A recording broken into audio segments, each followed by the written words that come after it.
Nevru'da da çeker geliriz.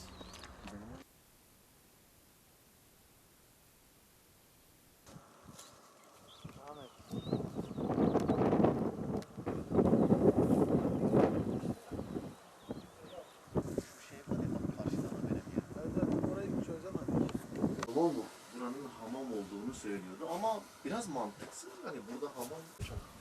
Bu sarı ne olabilir? Güneşten mi olacak? Bak biru veya biru. Biro zaten etkinin altında çıktı hocam. O değişiyor. Keko kaçtır mane sıkıntı yok ki. Silopi'nin havası böyle. Çiçek. Onu da sırtlayalım.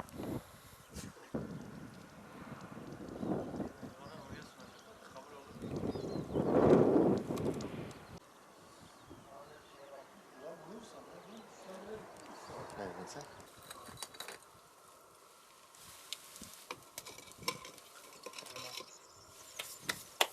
Burası Birlik Köyü. Bölgede bilinen ismiyle, Kürtçe ismiyle Cema, Günde Cemay diye geçiyor. Buranın tarihi bir önemi var. Burası aslında çok bilinen bir yer değil. Bu belki röportajımızın amacı da belki bunu tanıtmak olacak burayı. Burası tahminen Büyük Selçukluların sona erdiği, Artukluların olduğu döneme dek gelen bir tarih diliminde yapılan bir cami. Yani 11 ile 12. yüzyıl dönemlerine ait bir camiden bahsediyoruz. Takriben 800 yıllık bir geçmişi olan bir camiden bahsediyoruz. Burası önemli. Tabii biz şunu biliyoruz. Yapılar, tarihi yapılar benzer bölgedeki yapılarla benzerlik arz etmektedir. Şu an Cizre'deki Ulu Camimiz Artuklu döneminde yapılmış. 1155 yılında yapılmış. İçerisindeki mimari yapıya, kullanılan taşlara bakıldığında buradaki Birlik köyündeki bu caminin de taşlarının benzer olduğunu görüyoruz. Bu da aynı döneme ait bir zaman dilimine ait olduğunu gösteriyor. Burayla ilgili tabii tarihi alanlarla ilgili her zaman birçok rivayet vardır.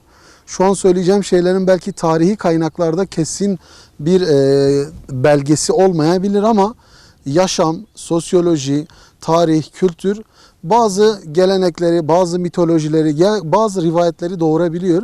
Bunlardan burasıyla ilgili de bir rivayet var. Denilir ki Cuma köyü yani Birlik köyündeki bu cami Hazreti Nuh'un gemisinden kurtulan bazılarının ilk toplanma yerlerinden birisi olarak geçiyor. Hatta da daha da ilerisi burada ilk cumanın kılındığıyla ilgili bilgiler var. Ve buna bu bölgedeki insanlar inanıyor. Burayla ilgili hatta inançsal anlamda da bazı retorikleri doğurduğunu görüyoruz. Sakat olan, çocukları hasta doğan insanlar buraya bir adak adayarak burada şifa bulacağına inanıyorlardı. Bu gelenek hala da devam ediyor. Tabii burası neden önemli? Çünkü bir bölgenin geçmişi onun bazen geleceğini de tayin ediyor.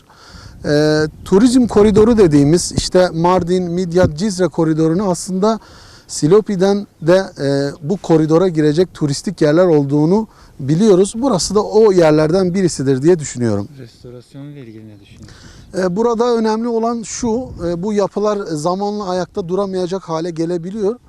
Biz yetkililerimizin bu konuda hassas olduğunu biliyoruz.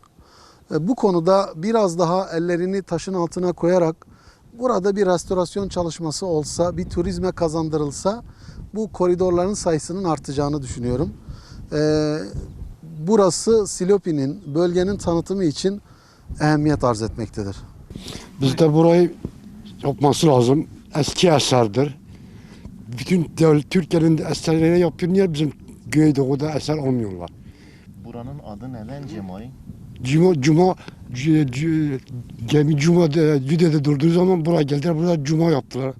Buradan Cuma namazı kıldılar. Onun için adı Cuma'dır. Cuma. Söz verdiler. Ha bu diyordu da biz kendi cebimizde yaptık. Buranın onarılmasını istiyor musunuz? İstiyoruz. Çünkü devletin de faydası olur. Yarın turistler gelir, gelir, devletin de faydası olur buradan.